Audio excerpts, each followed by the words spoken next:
Pillars of Eternity 2 Deadfire. We're gonna have a Let's Roleplay on the highest difficulty, with maximum scaling on in this bad boy of a game.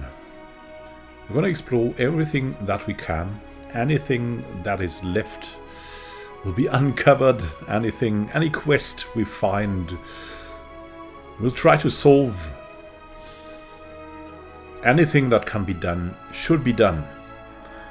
Let me talk a little bit about the playstyle. It's based on roleplay, but we're still going for heavy fighting. We're going for turn-based battles, so it's a little bit of a flow change always. Like, it's coming from the story side and then going back into the fight. And if the fights are pretty difficult, we can go deep into the fights. Otherwise we'll just go chill with the fights. We're gonna look at everything, admire the beauty of this game, admire the story, paid respect, and have a great time together, hopefully. Let me talk about the party a little bit. The party is going to be 5 people that are totally custom made. First, our main character, who is owing a lot to our previous playthrough of Pillars of Eternity 1. And that is Kevaver Forgedawn. And in this game, he's going to be a Streetfighter combined with Black Jacket for the nice 3 different weapons and the switching of the weapons. Because I think he's going to be flexible in these kinds of things. He is going to be focused on... What kind of character is he? He's someone who is of a righteous mind, but with blunt methods. He's someone who really despises authority if it gets in the way of doing good. Like anyone. Like, he is angered if something or some system or some authority wants to stop him from doing good or the right thing, and then he might try to sabotage or destroy it. The authority that interferes. Other than that, we're going to try to be nice to the common people and help most people, but not everyone. As I said, there are limits. The big organizations, the authorities, we're going to question their motives. Try to look behind. We've seen that in Pillars of Eternity 1. It was definitely possible to do that. It led to very surprising and nice results, and we're going to try that again. Now let me talk about the other members of the group. The story of the other members I'll talk about too, but only when we actually create them. So just an overview, which is we're going to have Adonan, a fighter, Black Jacket fighter, and Paladin combined. I like these new class combinations. I want to try them. I've been in this game like 15 hours deep or something like that, but I decided to restart for trying the turn-based mode. I usually tend to play a little bit slower, and so the turn-based mode is something, in this case, also very new, a little bit, still fresh, also the right thing. So then we're going to have an Eothas priest combined with a Druid Lifegiver. And furthermore, we're going to have a Blood Mage wizard. And then we're going to have Cailvassa with her pet Lord Paul. Well, pet. Our Sharpshooter and Assassin. So that's going to be the party. As I said, we're going to focus on, well, bullying our way to goodness.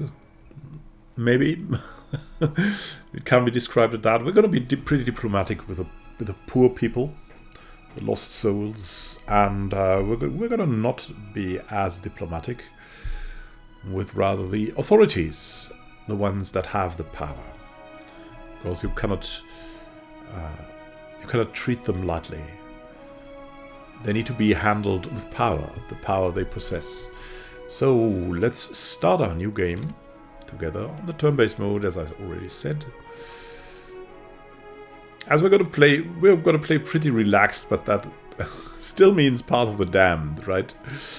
We're going to not go for Trial of Iron, because as I'm recording, I sometimes have to re-record things if something goes wrong technically, and I want this to be complete, like I want every quest in, so people can look it up if they want to.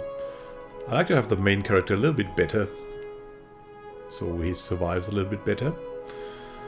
Expert mode, we're gonna leave off because I've only had 15 hours in this game, so I still need to learn some things, and for that I need the numbers too. Let's only scale upwards. Yeah, that's gonna be fun, right? So, what else is there to say? Let's start the game. And turn into story mode. Hardcore story mode, that is.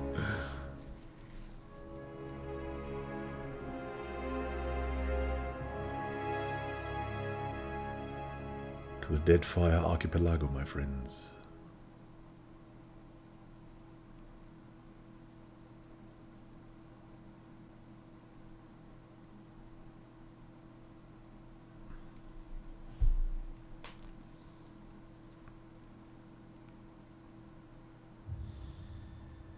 Eora, a world where mortals live, die, and are reborn through the turning of the wheel. The cycle of reincarnation watched over by the gods, and made possible through pillars of a mystical substance known as Audra. 5 years ago, you traveled from your home to the Dyrwood, a nation that had waged war against the incarnated god of light, Eothas, resulting in his destruction. The country suffered from a plague of hollowborn, infants born without souls, that many believed was punishment for killing a god. In an ancient, secluded ruin, you witnessed a secret ritual that inadvertently transformed you into a watcher. One who can see and speak with souls. The ritual also gave you horrible visions, waking nightmares of a past life that threatened your sanity. To put them to rest, you pursued the man who had led the ritual, a seemingly immortal agent of the gods, known as Theos Ix Arcanon. With divine assistance, you confronted and defeated Theos, ending your visions and resolving the Hollowborn crisis. In so doing, you also learned the great secret that Theos had protected. That the ancient empire of Anguith had transformed themselves into gods. Your visions finally put to rest, you retired to the castle of Cadnua, built atop a massive statue of pure Audra, where you ruled in relative peace and prosperity.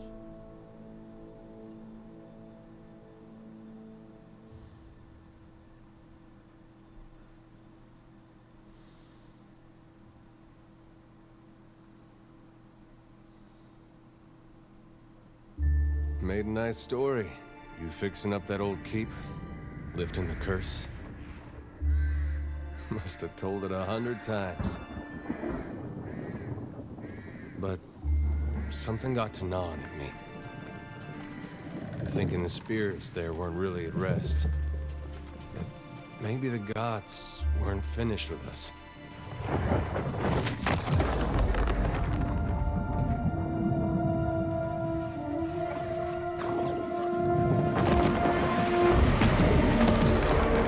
I used to dream that when my god came back, he would forgive us.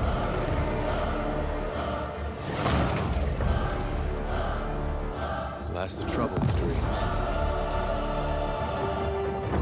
Sooner or later, we all have to wake up.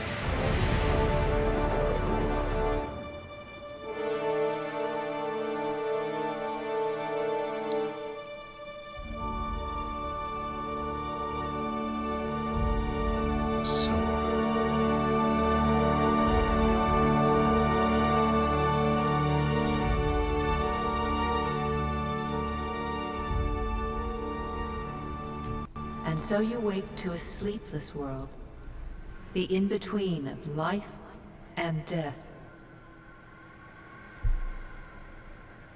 Follow your memories. You have been here before.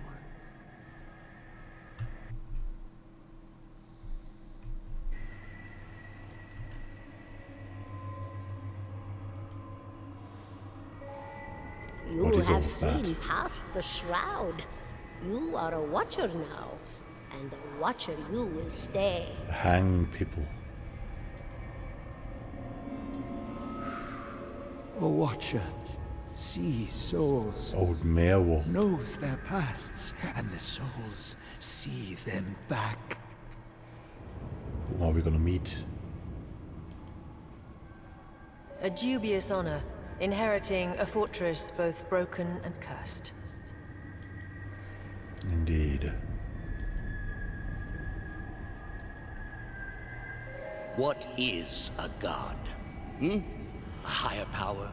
A rewarder of good deeds and punisher of the wicked? Theus, the unscrupulous.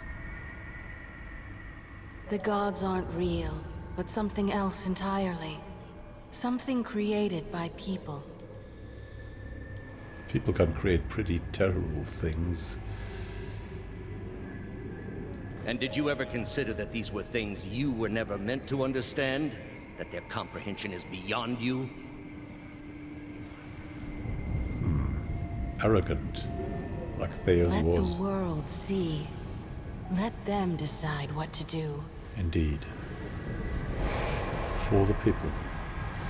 The wheel has turned again, Watcher. Come. Who's calling us here?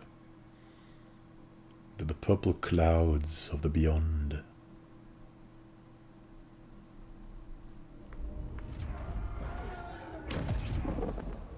An aged dwarf shares this strange floating platform with you. His face is creased by so many wrinkles that his features lie buried amid shadowy pockets of skin.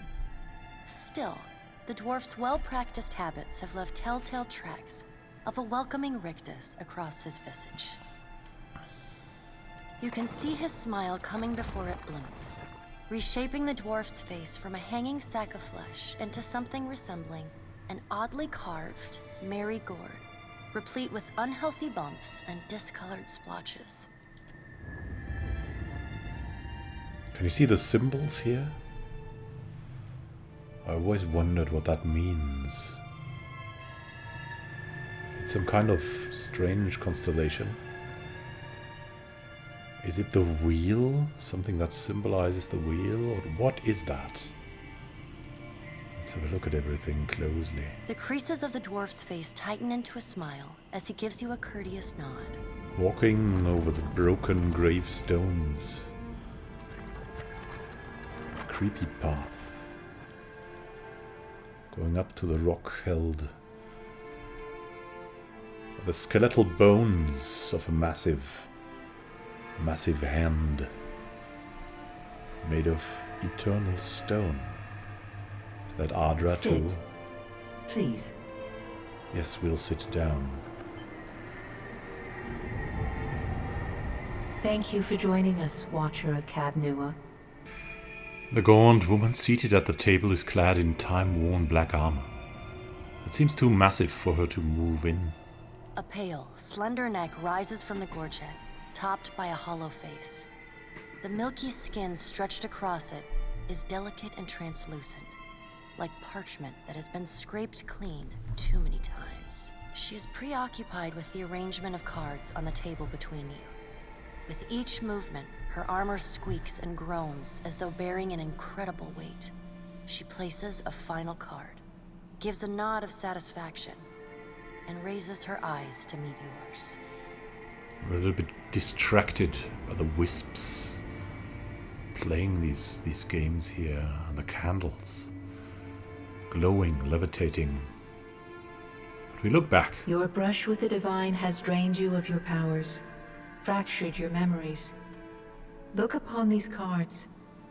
They represent the courses of your life. You alone know best how they flowed. Arrange them to fit what you remember. Let's examine the cards to choose our legacy. That one. That's our old history from Pillars of Eternity 1.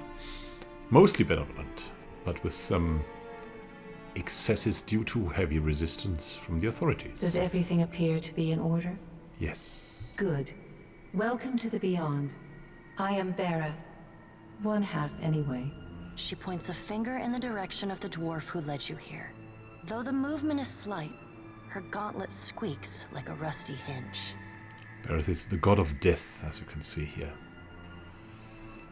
And there's two aspects. The padded knight woman and a skeletal dwarf here.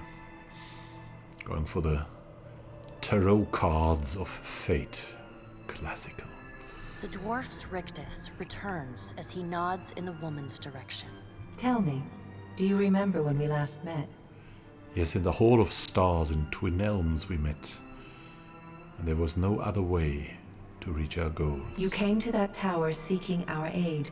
You prayed for help in reaching Theos, beyond the Court of Penitence, but would not pledge yourself to me. One of the Ingwithans, the Grand Master of the Leaden Key. Yes, we would not pledge ourselves to any god. But we have no choice now, have we? And yet, when it was time to make your choice, you returned those lost souls to the wheel. It seems you knew what was right in the end after all. She delicately places a card on the table. A bell in a tower. Her fingertips slowly drag away from the card, faintly creaking as they retreat across the table. You had need of the gods once before. Now it seems we have need of you. Again. The being that occupied Odnua's statue beneath your castle was the dead god, Eothas. Of this we are certain. What we do not know is what his intentions are. Well, let me tell you a bit, just in case you don't know the backstory. Odnua created the castle that we built in the first Pillars of Eternity. And he built of his dead son a statue made of the mystical material Adra.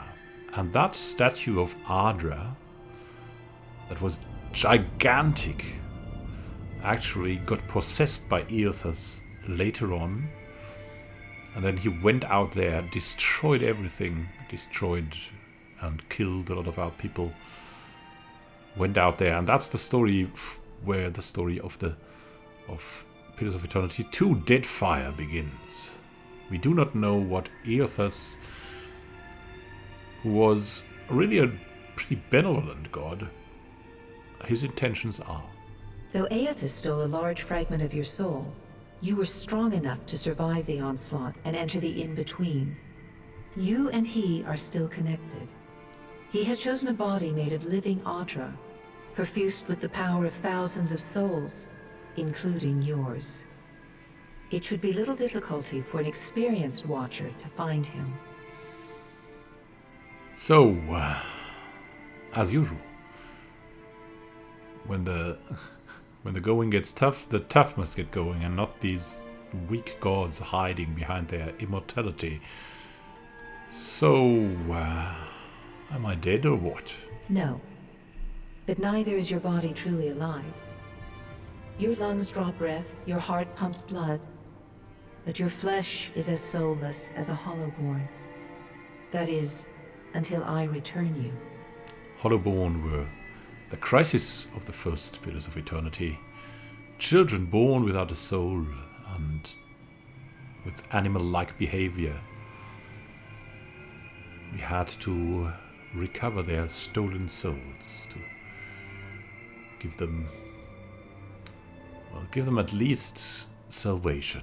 She delicately places a card upright on the table. The art depicts souls flowing out of a pillar of Adra.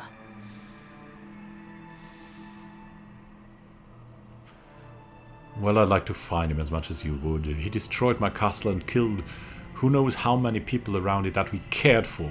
I know. It is my business to know. 322 in Cadnua and your surrounding lands. They must be remembered. Their souls remain in Eothas still. You have the power to save them. Serve me and I will return you to your body. Or don't, and return to the wheel. We have no choice there, right? Let's get on with it. Fun thing is, if you take number 2, the game actually ends. Then let's get on with it. Good. Before you return to Eora as my herald, you must remember who you were, the last whisper of life in death. For a moment, the sockets of her eyes darken, leaving the pits of a death's head gazing out at you. When you can picture your own face, the Beyond will lead you back to your own kind, to the world of mortals.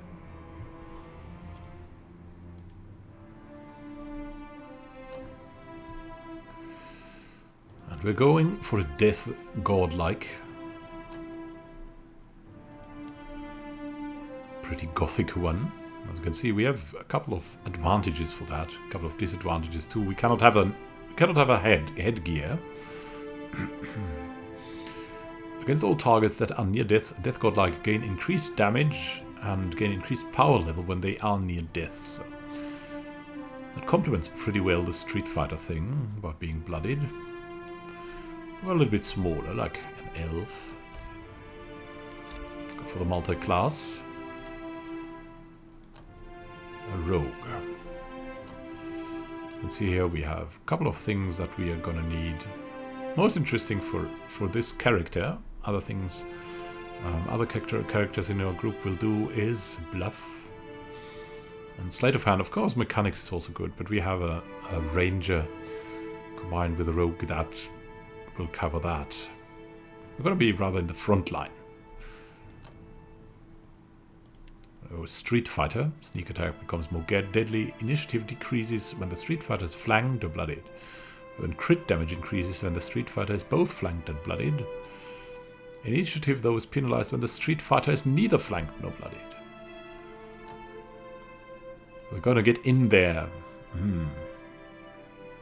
Could go for a crippling strike, go for an escape.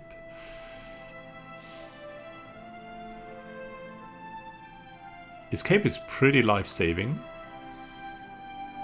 50 deflection for 1 round, immune to engagement.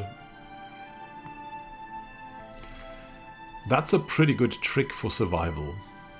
It's handy when fighting a boss. And we're gearing our people towards boss fights, because that's the toughest thing we're gonna have in Path of the Damned. Boss fights. And a boss won't respond well to a crippling strike. Mostly won't affect them, but escape is something that cannot be resisted. That's us saving ourselves. So let's escape. And then we want to be a fighter. Can intimidate. That's also something we want to do. Some athletics also coming in nicely. Go for a black jacket. An additional weapon set and weapon proficiency. Switching weapons is a free action. Which is extremely useful when you're going turn-based. You can always, at the end of the round, switch back to your defensive gear. And that's pretty nice. So I'm going to have, for example, a shield set and two-handed set. And that combined is pretty good. But our constant recovery will be less effective. That's not bad. So what do we want? Knockdown is pretty useful. Disciplined Barrage, though, is for the boss fights, again. Giving us Aware Inspiration, 5 more Perception and 50% Grace to hit. That's pretty useful. And just gonna need to go for that for the really intense fights. Knockdown is very useful to control combat, but ultimately it will be if you can hit or you cannot hit. For that, Disciplined Barrage is better. Then we'll need some points to get around. Let us just see. We want all the perception possible. And we want something like this, maybe. A bit of might, good constitution, some dexterity. It's not that important in turn-based mode. Perception is trump card because, yeah, we need it to hit. And that's the thing in Path of the Damned. You need to hit things, otherwise you have a problem. Constitution is not the best thing to have, but we need to be able to survive, and for that we need a little bit more health than usual. So there's that. Where do we come from? I've always chosen last time the Deadfire archipelago, and this time too. This can lead to really fun things. The Deadfire archipelago marks the eastern edge of the known world, dominantly populated by island Aumaua, who can make up the tribes of the Huana, the aboriginal inhabitants in here. The chain of hundreds of islands spans thousands of miles. The Deadfire contains myriad climates and biomes that are home to a bewildering array of creatures. So it's a tropical archipelago. The last century has brought ambitious colonial traders, explorers and pirates to the Deadfire, but travel east of the archipelago is blocked by the destructive storms of Ondra's mortar. Legends among the Huana speak of an ancient cataclysm that devastated their people thousands of years ago. Details of this event have been lost to time, but Huana storytellers claim that it destroyed everything they had built, sinking even the greatest of their cities beneath the waves. A dramatic background, right? What was our job? I mean, what we want to do, what we want to have on this character is a combination of athletics and sleight of hand and of intimidate and bluff. So let's see who can do that best. I mean, we're not going to go for an aristocrat. Most probably we're going to go for a drifter. We have bluff, we have sleight of hand, we have a little bit of streetwise. Athletics would also be nice, but I don't know. I just feel we're rather a drifter, not fitting in. Because of our looks, you never quite fit in no matter where you go. Each new town is just a place to rest briefly before moving on to the next. We are more comfortable on the road, traveling the world. On the road again. What do we want there is that hunting bow, rapid shot, can allow us for rapid draw and fire of arrows at the cost of accuracy. We have a lot of accuracy, so we can afford this. Then we want the shield that can be used to block incoming weapon attacks, completely resisting the attack if successful at the cost of initiative. That's something we want just for the defensive option, and then we also want the greatsword, increasing damage at the cost of accuracy. So if we're in a situation where we can lose a little bit of accuracy to do more damage, and we're going to have a lot of accuracy, then we want to use it with a greatsword. Yeah, that's your view of a rogue, right? Having that great sword and like sneaking behind someone with a great sword in hand, and then boom, there comes the great sword. Great sword is pretty good because it does 2 damage types and a lot of damage. Slash and pierce. Also, we strive to have a warhammer later because of crush and pierce damage. That's going to be fine. But for now, we want that defensive thing here. Yeah, that's the picture we are. Let's see. We're all black. That's fine. The face, I've always chosen this. I think that's the nicest way to look if you have to look that way. And we're gonna look this way. No prisoners. We're gonna be pretty sinister then, and maybe stoic. Like that's us against the world.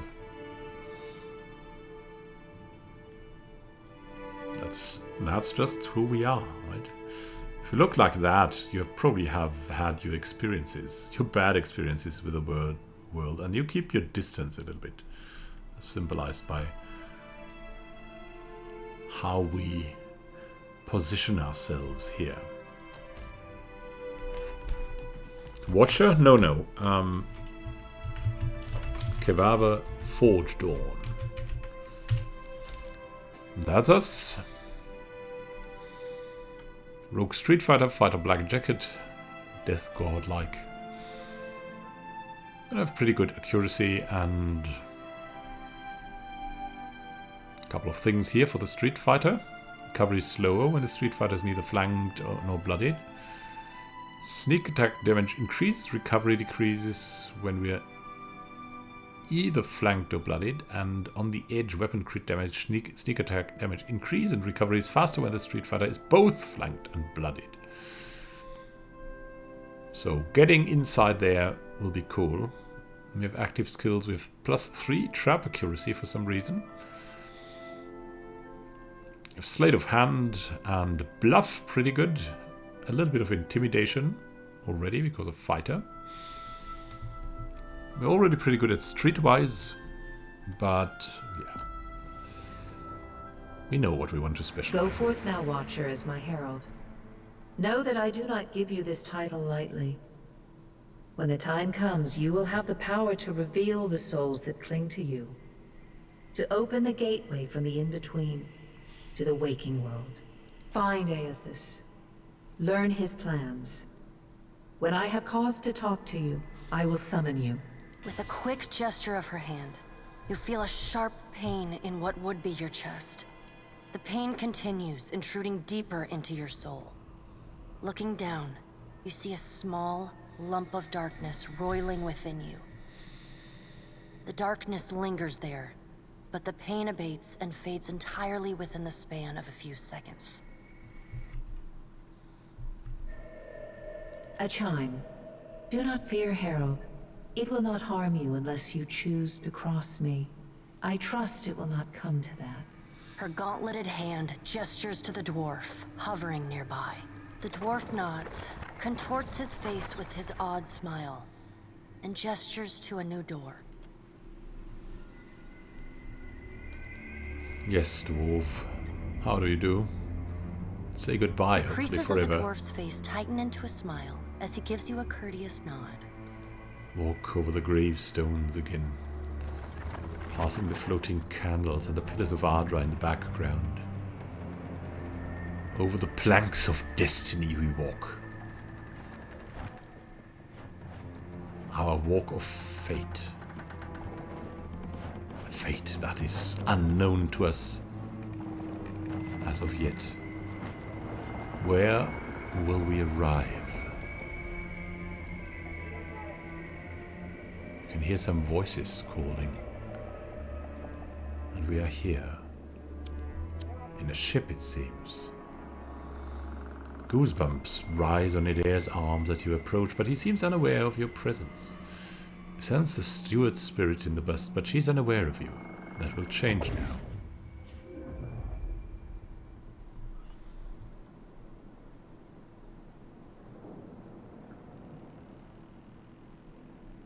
I feel terrible.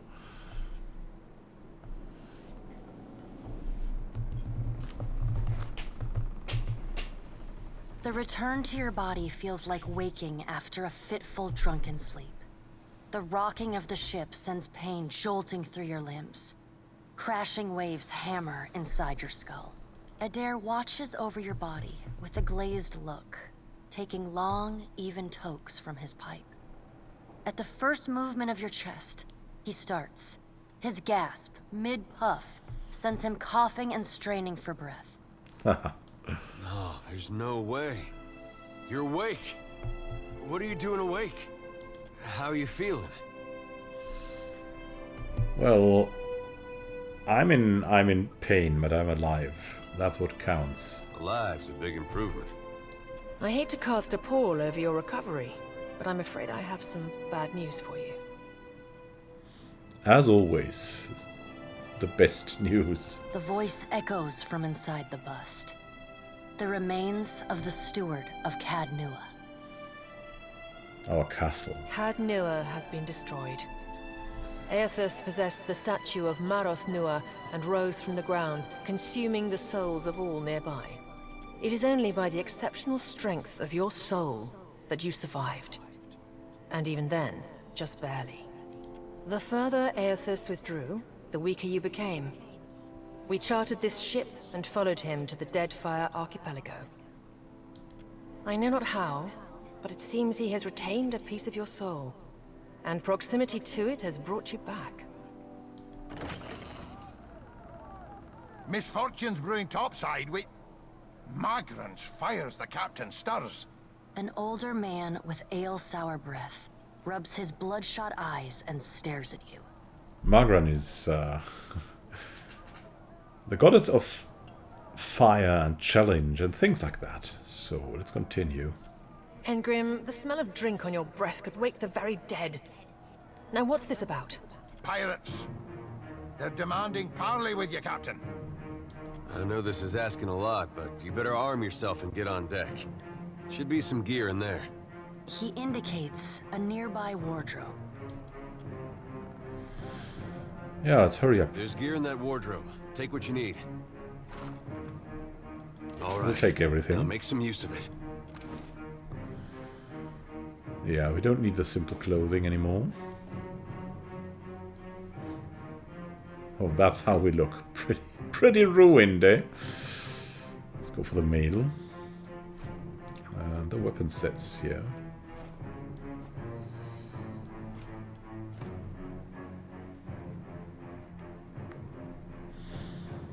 And we're set, I think. Oh no, let's take the potion here as well. The pirates of Deadfire are notorious. I suggest you deal with them quickly. Yeah, we must do that quickly. Who is there? In the name of, well, not the gods, probably. Well, what have we here? A little sloop? Lost and alone in the storm? A surly, brutish-looking captain stands stiff-backed before his crew.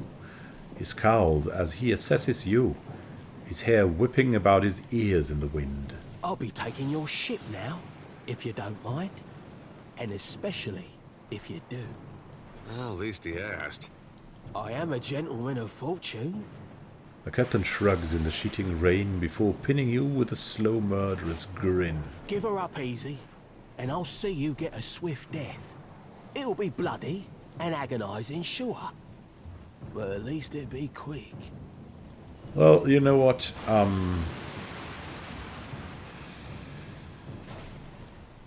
He does seem to be someone who likes to impose authority on others. Not in a good way. Make a rude hand gesture? No. We cannot expect anything else than this man tells us. Attack! Fire all cannons! Aim at the mouthy one. Now you're getting it.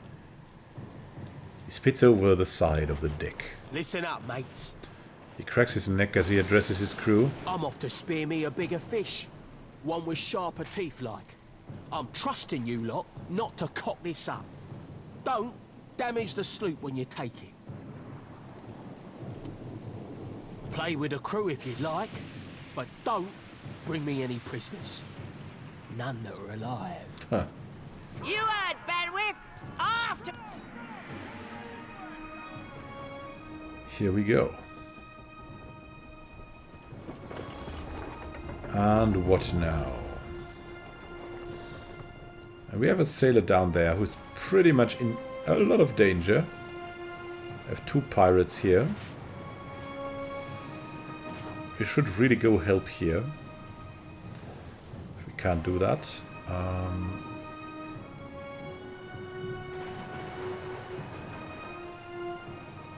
89% to hit. But we cannot reach here, if I'm not mistaken. Let's see, let's start with the Disciplined Barrage. And then run into this pirate first.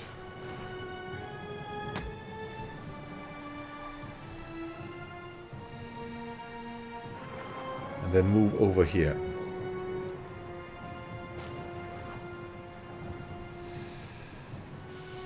Finally, let's switch back to a defensive stance, if you want so. Flanked, but we will not give up. These guys up there also need to be saved. But it's step by step now. Whoa, pretty much in danger here, but let's see what we can do. And to save everyone. Defend the ship! That pirate is under fire. Yeah. Looking good, looking good. Oh, nice. Oh, nice. One's hobbled. One of them is down. They will take care of this one. I have no doubts about this. We can just change the weapon set right now. Could do some Barris Black Bell, but we don't want to do this. So either this one or this one is the next one to address. Oh, this one. I mean, why not? But then we would have probably 3 people attacking us.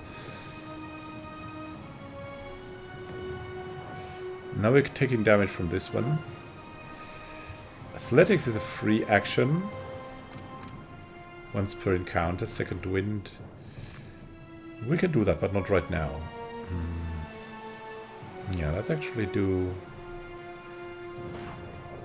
this here, right? Attack.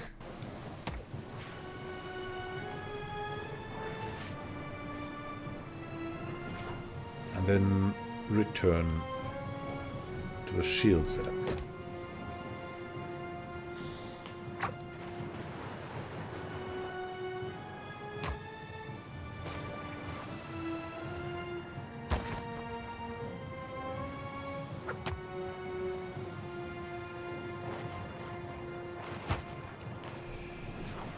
Yes, there's a lot of strain here. I think we're good. Got our sword. Can we activate the barrage? We still have it. We still have it. We're still aware. Massive force. Now we want to hit. We want to hit. So let's do this. Ah, so close. So close.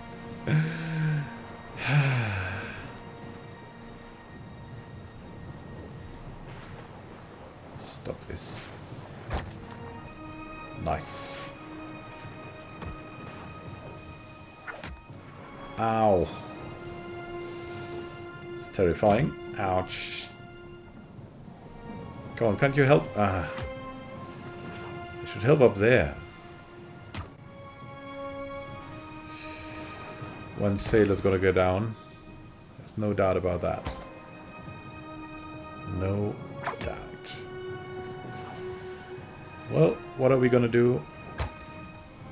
We're gonna give him something to think about and then leave.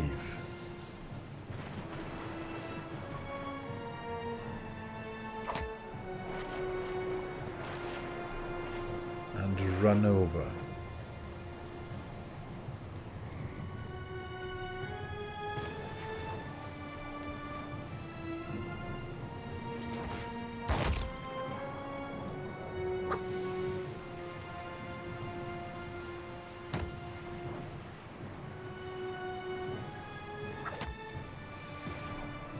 There's doing his thing.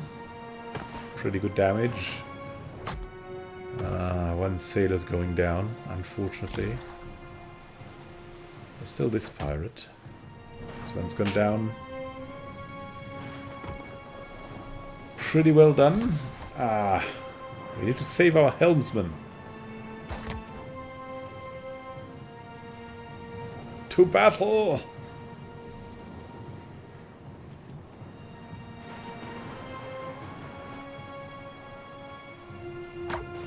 Ow, my goodness me. We need to attack this man if we want any chance of getting this done. Get to this. Splint barrage. Need some more damage. Attack!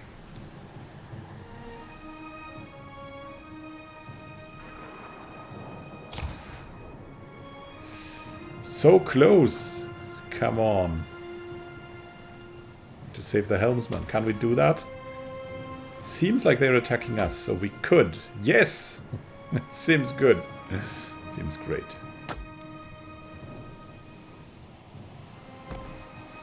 There's protecting us still. Save the helmsman! Like we're on that. Okay, let's flank. Can we flank? We'll flank.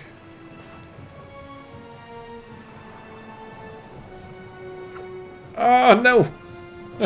Goodness me! Ah!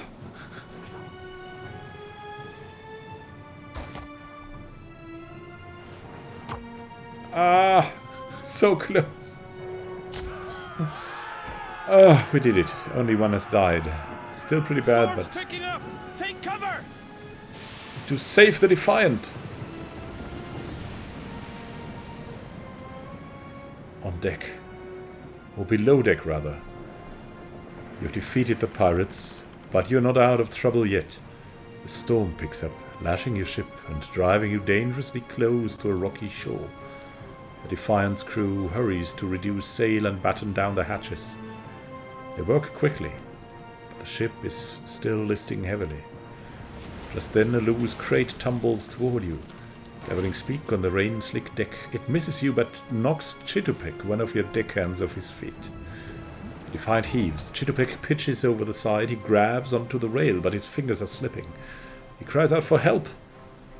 Meanwhile, the runaway crate totters on the edge of the deck, ready to plunge overboard. You recognize the symbol on the front and realize it likely contains the salvage from Cardnua, your cape. But we're not that way. We need to rescue Chitupek. You grab Chitupek's arm just as his grip fails. For a tense moment he hangs suspended over the roiling sea. Then with a mighty tug you pull him back onto the deck. You hear a heavy splash. The crate from Cardnua is gone. Chitupek meanwhile nods in gratitude and hurries to his station. Meanwhile the storm has nearly driven you ashore. A flash of lightning reveals a treacherous coastline and Eothas striding into the distance.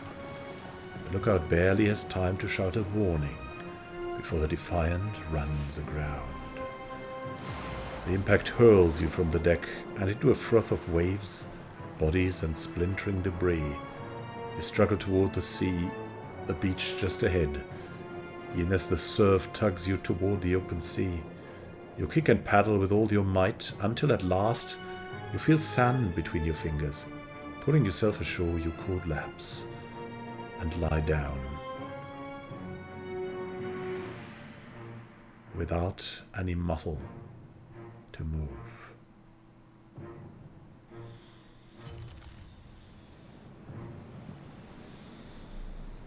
We need to repair the ship somehow.